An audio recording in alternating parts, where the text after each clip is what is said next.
students. I hope you are enjoying this learning. So in this video, I'm going to tell you about gray code.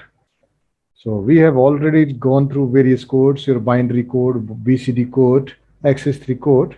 So this is another kind of code which we are going to discuss in this video. What is gray code all about? So we can see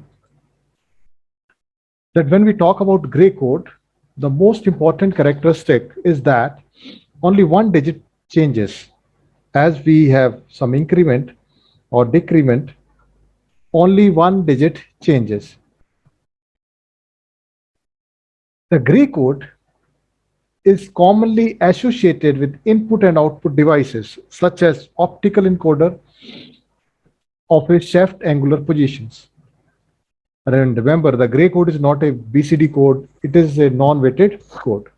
So now let's have a look at the gray code. So here you can see, we are looking at this. This is your gray code. And here for 1, it is like this. And for 2, you know that 2 is like this, but it is not the case. And 3 is like this. 3 is actually like this in binary and BCD. Then 4, then 5, then 6, then 7. So what is your observation? That I have some changed in bits. So what is the reason for that? So the reason for that is we want to have only one bit change when there is increment or decrement. So here you can see that this is corresponding to 1, and from 1 to 2 there is only one bit change. So this is the bit change. And from 2 to 3 again there is one bit change, and from 3 to 4 again there is a one bit change, and it is being marked with the help of this gray color, and so on. So what is the advantage of this? That when there is a change of one bit, when there is increment or decrement, then if there are more than one bit change, then easily it can be depicted that there is some sort of error in the manipulation, and which is not acceptable. So immediately a signal is being detected corresponding to error, and then corresponding correction can be initiated. So some more information about gray code. It is a non-weighted code. It is not an arithmetic code. You're like binary and BCD code. And there are no specific weights assigned to the bit positions. So mind it. Don't get it mixed with your BCD or binary, where you are having a weights being associated like that, your 8, 4, 2, 1, and so on, 16, 32. But in this case, there is no such bit assignment with positions. And as already discussed, the gray code exhibits only a single bit change from one code word to the next in a sequence.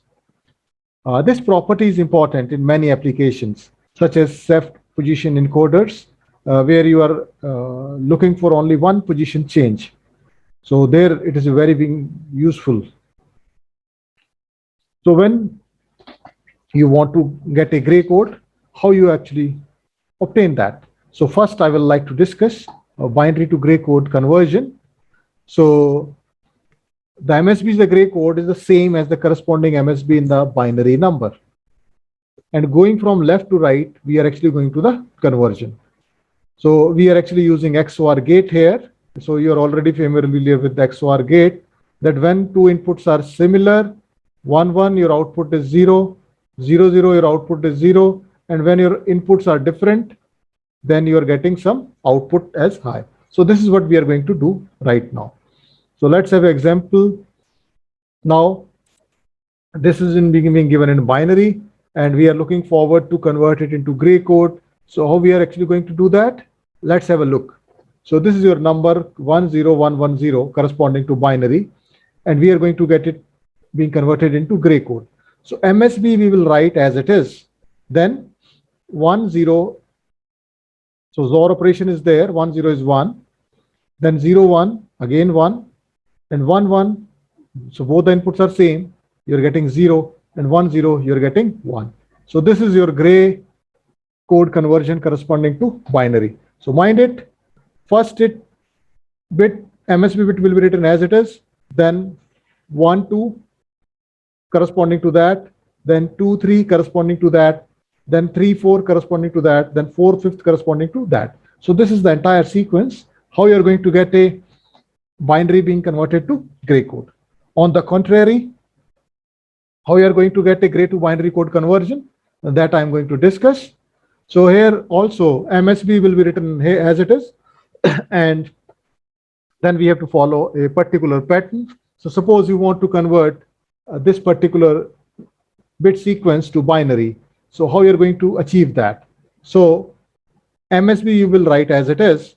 Then from this answer, you go back to gray code. So then 1, 1 is 0. Then 0, 1, you will get 1. Then 1, 0, you will get 1. Then 1, 1, you are getting 0. So you are actually operating XOR operation. So once again, I'm repeating this. The first MSB is to be written as it is. Then we have to go diagonally in this direction. So 1, 1, you are getting 0. And then 0, 1, you are getting 1.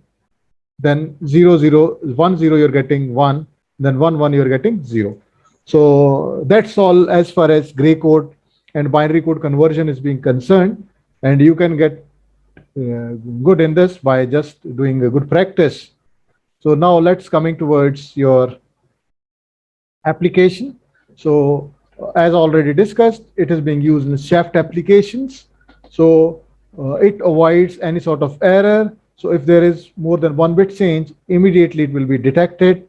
So here you can see you are having MSB, bit 2, bit 1, and LSB. So only 1 bit change is there. If there is more than 1 bit change, correspondingly it will be detected, and any sort of error will be corrected at that particular moment only to provide any sort of catastrophe as far as any machine operation is being concerned.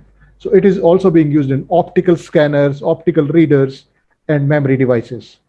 So I hope you like this short video, and for any questions and queries, you can email me or comment in the comment box. So thank you very much.